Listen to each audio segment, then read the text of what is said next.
Bonjour,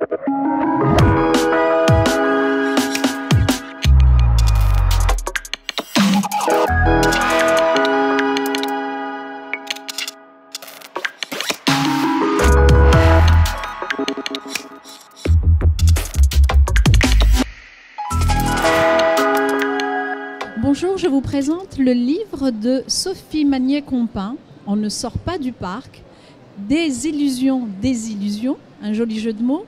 Et je dirais aussi qu'on ne sort pas du parc zoologique. Est-ce que vous êtes d'accord avec ça? Oui, je vois tout à fait ce dont vous voulez parler.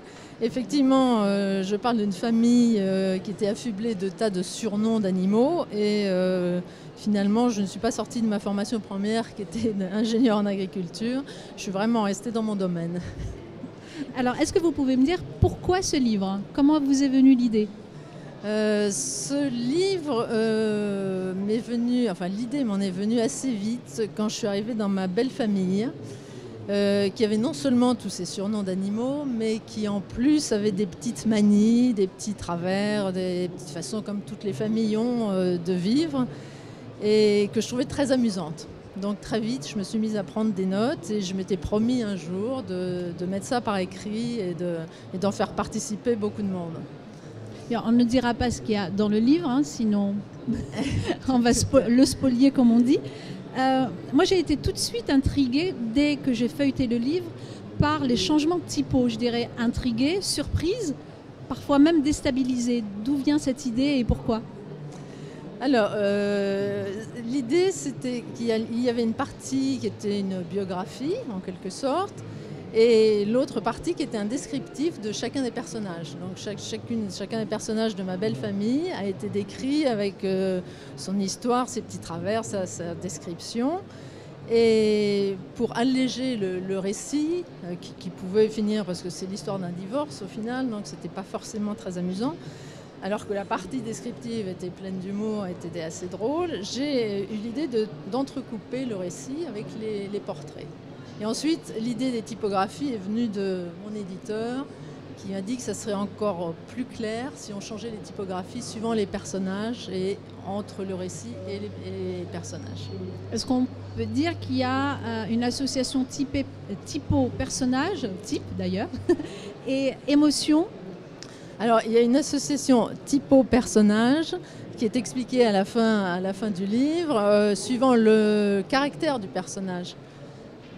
C'est très étudié par rapport justement, enfin, ça a été très compliqué même d'associer exactement le caractère, l'allure du personnage, sa façon de réagir dans les situations, avec une typographie personnalisée. Et c'était très amusant aussi. En off, vous m'avez dit que, et là c'est le scoop, vous m'avez dit que en fait, vous avez fait participer vos beaux-frères parce qu'ils vous racontaient des anecdotes sur la famille, des choses que vous ne connaissiez pas, pour alimenter vos notes. Aujourd'hui, comment le livre a été accueilli par votre ex-belle-famille?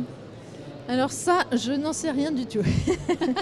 Bien sûr, ils ont... Enfin, je ne sais pas si... je sais qu'il y en a un qui l'a lu et qui a trouvé ça très drôle. C'était mon plus jeune beau-frère, celui qui a le plus d'humour, forcément.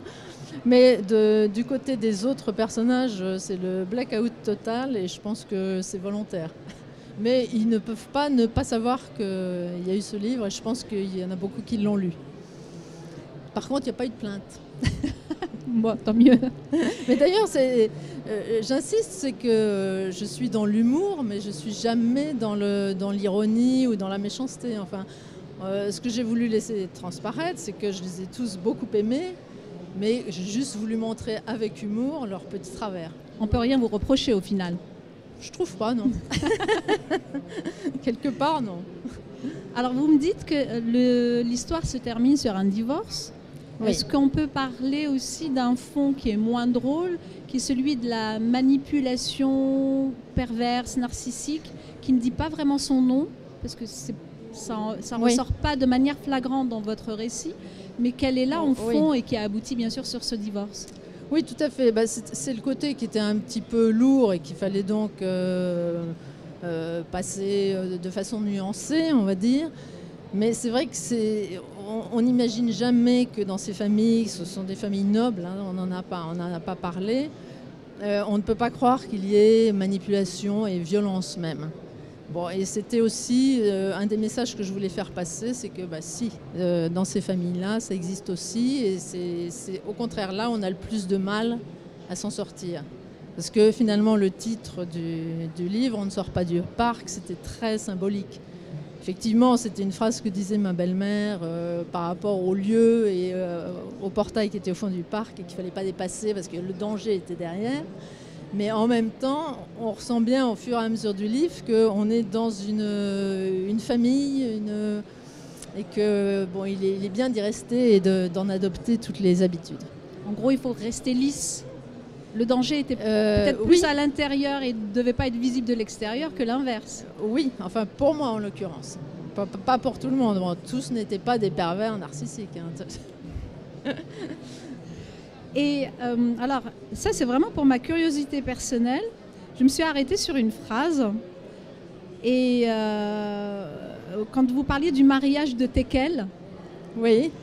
Et où c'est les prétendants avant son mariage, et vous dites mais pour des raisons encore inconnues, son père lui interdit de continuer de fréquenter le voisin de la maison de vacances. Et là je me suis dit, ça serait pas un demi-frère? J'y avais pas pensé du tout. Et pourtant je fais actuellement des études de psy et les secrets de famille sont un sujet qui m'intéresse particulièrement. Écoutez, je ne m'étais pas du tout posé cette question-là, mais je n'ai jamais su quelle était la raison du désaccord sur cette union-là. Je pensais franchement que c'était un peu votre pudeur ou ne pas trop dévoiler sur cette famille, alors là, mais non. Vous êtes allé plus loin que moi, là. D'accord, bon. Oui, c'est même troublant. Non, là, j'ai pas du tout voulu aller dans ce sens-là, non. Mais c'est vrai que c'était des choses qui étaient étonnantes par rapport au mariage, c'était d'aller prendre des renseignements, voilà. Oui. En fait, comme vous parlez de votre beau-père, qui était un peu coureur, c'est la première chose à laquelle j'ai pensé. Mais peut-être que je suis aussi perverse que le beau-père, j'en sais rien. Écoutez, alors là, je vais peut-être faire d'autres recherches parce que j'avais jamais pensé à cette question. Peut-être une suite finalement. Oui, enfin j'imaginais la suite autrement, mais plus sur ce même sujet. Mais je pense que non, ça serait dur là. En parlant de suite justement, qu'est-ce que ce livre a changé pour vous? Ou est-ce qu'il a provoqué des choses inattendues autour de vous? Chez moi, il a procuré une énorme liberté. Hein. C'est vrai que c'était pas seulement symbolique de passer ce portail, c'était aussi tout un travail et tout un cheminement vers moi. Et vous voyez, je me suis permis d'avoir des lunettes qui sont ni rondes ni carrées. J'ai choisi les deux finalement. Ça, c'était déjà un grand pas. Et puis, une petite anecdote amusante, c'est mon maçon. Qui, à la suite de travaux chez moi, avait demandé à lire mon livre, je lui avais offert, et puis sur ce, il part en vacances. Et au retour, il m'a appelé, il m'a dit vous savez, vous m'avez sauvé la vie avec votre livre. Je lui ai dit ah bon, comment ça? Il me dit voilà, j'étais vraiment au fond du désespoir quand je suis partie en vacances, une rupture, des difficultés professionnelles, enfin bon. Mes amis se désespéraient parce qu'ils n'arrivaient pas à me décrocher un sourire. Ils étaient vraiment très très inquiets sur mon devenir.